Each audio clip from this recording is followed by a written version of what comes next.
मऊ लुसलुशीत आणि वरून कुरकुरीत असे अप्पे आणि त्यासोबत खोबऱ्याची चटणी. वा, नेहमीच आपण डोसा, इडली खात असतो, तर हे अप्पे एकदा नक्की ट्राय करा. आणि एकाच बॅटरपासून आज आपण उत्तप्पासुद्धा बनवतोय आणि अप्पेसुद्धा बनवतोय. तर व्हिडिओ शेवटपर्यंत नक्की बघा, कुठेही स्किप नका करू. चला तर मग रेसिपीला सुरुवात करूया. तर मी इथे एका भांड्यामध्ये अर्धा किलो रेशनचे तांदूळ, म्हणजे कपाचं मेजरमेंट म्हणाल तर इथे 4 कप रेशनचे तांदूळ घेतलेत. आणि एका बाउलमध्ये 1 वाटी उडदाची डाळ घेतली आणि 2 चमचे हरभऱ्याची डाळ. तांदूळ आणि डाळ दोन्ही स्वच्छ धुवून घेतले आणि त्याच्यामध्ये बसेल इतकं पाणी घालून हे आता तांदूळ आणि डाळ आपण 7 ते 8 तासासाठी भिजत ठेवूया. तर इथे 7 ते 8 तासांनी तुम्ही बघू शकताय तांदूळ छान भिजलेले आहेत. जर तुम्हाला सकाळचं नाश्त्याला बनवायचे असतील तर आदल्या दिवशी सकाळी तांदूळ आणि डाळ स्वच्छ धुवून भिजत घालायचे, संध्याकाळी ते वाटून ठेवायचे आणि दुसऱ्या दिवशी सकाळी त्याचं फर्मेंटेशन झालं की हे नाश्त्यासाठी पीठ तयार होईल. तर इथे बघा, दोन्ही डाळी छान भिजलेल्या आहेत. आता एका मिक्सरच्या भांड्यामध्ये तांदूळ घालूया सुरुवातीला आणि आपण जास्त पाणी घालायचं नाही, 2 चम्मच पाणी घालू आणि आपण हे मिश्रण बारीक करून घेऊया. जास्त रवाळसुद्धा ठेवायचं नाही आहे. आपण इडलीला जसं रवाळ पीठ ठेवतो तसं ठेवायचं नाही आहे, तर बारीक करायचं. इथे हे बघा, जरासुद्धा कण दिसत नाही, एकदम बारीक पीठ झालं आहे. त्यामुळे अप्पे खूप छान होतात, लुसलुशीत होतात. तर इथे एका भांड्यामध्ये काढून घेऊया. तर मी आता सगळे तांदूळ बारीक करून घेते इथे. तर इथे बघा, सगळे तांदूळ आता बारीक केलेत. आता आपण त्याच भांड्यामध्ये उडदाची डाळ बारीक करून घेऊया. उडदाची डाळ बारीक करत असताना सुद्धा जास्त पाणी घालायचं नाही, 3 ते 4 चमचे पाणी घालून घेऊ, कारण उडदाची डाळ थोडी चिकट असते. त्यामुळे 1-2 चमचे पाणी जास्त घालू आणि आपण हे बारीक करून घेऊया. कन्सिस्टन्सी तुम्ही बघू शकताय, जास्त पातळसुद्धा नाही आहे आणि जास्त घट्टसुद्धा नाही आहे. आता आपण त्याच तांदळाच्या पिठामध्ये हे डाळीचं मिश्रण काढून घेऊया. अजून थोडीशी डाळ राहिली होती, तीसुद्धा डाळ मी बारीक करून घेतली. आता एका पातेल्यामध्ये सगळं मिश्रण आता आपण व्यवस्थित मिक्स करून घेऊया. 1-2 मिनिट आपण अशा पद्धतीने एकसारखं फेटून घ्यायचं, म्हणजे पीठ छान फर्मेंट होईल. खायचा सोडा किंवा बेकिंग सोडा घालण्याची अजिबात गरज नाही. 2 मिनिट असंच तुम्ही फेटलं ना तर पीठ छान फर्मेंट होतं. तर हे बघा, 2 ते 3 मिनिट मी अशाच पद्धतीने फेटून घेतले. आता आपण याच्यावरती झाकण ठेवूया आणि हे पीठ फर्मेंट होण्यासाठी ठेवून देऊ. 7 ते 8 तास मी हे पीठ फर्मेंट होण्यासाठी ठेवलं होतं. तर 7 ते 8 तासानंतर हे बघू शकताय, पीठ छान फुगलं आहे आणि एकदम हलक्या हाताने मिक्स करून घ्यायचं, म्हणजे जी काही जाळी तयार असते ती मोडणार नाही. तर आता आपण याच्यामध्ये चवीनुसार मीठ घालून घेऊ आणि एकदम अलगद हाताने हे मिक्स करून घ्यायचं. जास्त पण पीठ हलवत बसायचं नाही, नाहीतर मग जी काही जाळी निर्माण झालेली असते पिठामध्ये ती मोडली जाते आणि अप्पे अजिबात फुलत नाहीत. तर थोडंसं पीठ मी एका भांड्यामध्ये काढून घेते. तर थोड्या पिठाचे आपण उत्तप्पे बनवणार आहोत आणि थोड्या पिठाचे आपण अप्पे बनवणार आहोत. तर थोडं पीठ मी एका पातेल्यामध्ये काढून घेतलं आहे.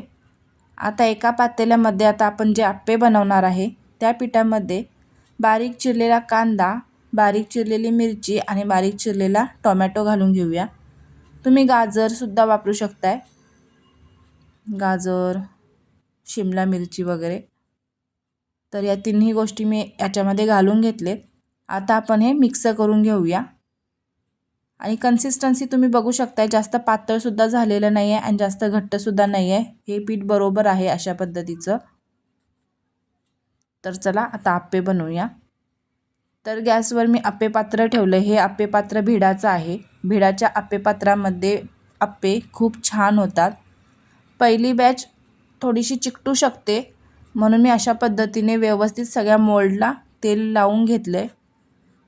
तर आपण खूप दिवस हे वापरलं नसतं, त्यामुळे थोडंसं पहिली बॅच ही चिकटू शकते, पण जाळी बघू शकताय. पण जेव्हा आपण परतवतो तर बघा, अशा पद्धतीने परतवताना ते चिकटले जातात थोडे.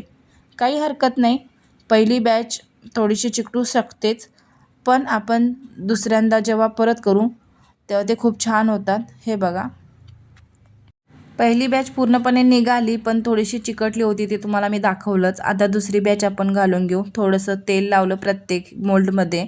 जास्त पण तेल घालण्याची गरज नसते, 2-2 थेंब प्रत्येक मोल्डमध्ये तेल घालायचं. आणि हे पीठ घालत असताना सुरुवातीला मध्ये घालायचं नाही, कडेने सुरुवातीला घालायचं, कारण मध्ये खूप हीट असते, त्यामुळे ते लगेच करपला जातो. त्यामुळे मध्ये लास्टला घालायचा. आणि गॅसची फ्लेम मिडियमच आहे. आप्पे पात्रांमध्ये पीठ घातलं की झाकण ठेवायचं आणि 2 मिनिट शिजवून घ्यायचे. आणि वरती पिठाचा पूर्ण भाग पांढरा असतो, तो कच्चेपणा गेला की मग हे परतवून घ्यायचे. हे बघा, अलगदपणे हे परतवले जात आहेत. वरती छान जाळी सुटली ना की मग परतवून घ्यायचे. तर हे बघा, व्यवस्थित परतवले जातात. पहिली बॅच खराब झाली, पण नंतर जसजसे आपण करू तसे खूप चांगले होतात. 1 मिनिटभर आपण दुसऱ्या साईडने सुद्धा व्यवस्थित भाजून घेऊया. हे बघा, तर आता आपण हे काढून घेऊ. गॅसची फ्लेम जास्त मोठी पण करायची नाही आणि स्लो पण करायची नाही, मीडियम फ्लेमवर खूप छान होतात. तेल घालून घेऊ आप्पे पात्रांमध्ये. प्रत्येक मोल्डमध्ये आता पीठ घालूया. झाकण ठेवू 2 मिनिटासाठी. 2 मिनिटानंतर बघू शकता जाळी खूप छान सुटली. आता आपण परतवून घेऊया. हे बघा, तर अशाच पद्धतीने हे सुद्धा आप्पे खूप छान झाले. तर आता हे आप्पे दोन्ही साईडने व्यवस्थित अलटून पलटून भाजून घेऊ. थोडंसं नंतर गरज वाटली तर तेल घालायचं, नाहीतर शक्यतो गरज नसतेच. तर हे बघा, काढून घेऊया आता. तरी ते वरून कुरकुरीत आणि आतून मऊ लुसलुशीत असे आप्पे इथे तयार झालेत. रंगसुद्धा बघू शकताय काय सुरेख आलाय. चला आता आपण त्याच बॅटरपासून उत्ताप्पासुद्धा बनवून बघूया. तरी ते गॅसवर पॅन ठेवलाय. पॅन गरम झाला की थोडंसं पाणी शिंपडायचं आणि मग हे डोस्याचं बॅटर अशा पद्धतीने घालून थोडंसं चमच्याने स्प्रेड करायचं. हे बघा, बारीक चिरलेला कांदा घालूया. गॅसची फ्लेम मिडियम आहे. बारीक चिरलेला टोमॅटो आणि थोडासा पावभाजी मसाला घालून घेऊया, म्हणजे टेस्ट खूप छान येते. थोडासा पावभाजी मसाला स्प्रिंकल करायचा. दोन्ही साईड कडेने आपण आता थोडंसं बटर लावून घेऊ. वरती जो कांदा टोमॅटो लावला आहे तो चमच्याच्या सहाय्याने थोडंसं स्प्रेड करायचा, म्हणजे तो चिकटला जाईल. आणि आता आपण परतवून घेऊया. बघा, एक साईड किती छान भाजली गेली आहे. आता बटर लावूया.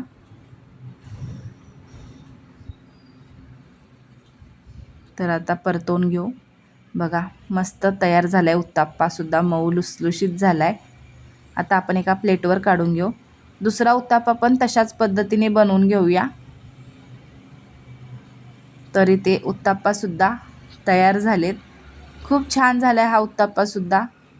बघा, दिसायलासुद्धा किती छान दिसतोय. तर मी इथे एवढे उत्ताप्पे बनवून घेतलेत. खूप छान झालेत. चला आता आपण सर्व करूया. तर इथे मऊ लुसलुशीत आणि वरून क्रिस्पी असे आप्पे नाश्त्यासाठी तयार झालेत. तुम्हाला एक मी तोडूनसुद्धा दाखवते. आतून बघा, जाळी किती छान आली आहे. आप्पे आणि उत्ताप्पा खूप छान लागतात खोबऱ्याच्या चटणीसोबत. तर व्हिडिओ आवडला असेल तर एक लाईक नक्की करा आणि तुम्हीसुद्धा नाश्त्यासाठी उत्ताप्पा किंवा आप्पे नक्की बनवा. चला तर मग पुन्हा भेटूया अशाच एका नवीन रेसिपीसोबत. तोपर्यंत मस्त रहा.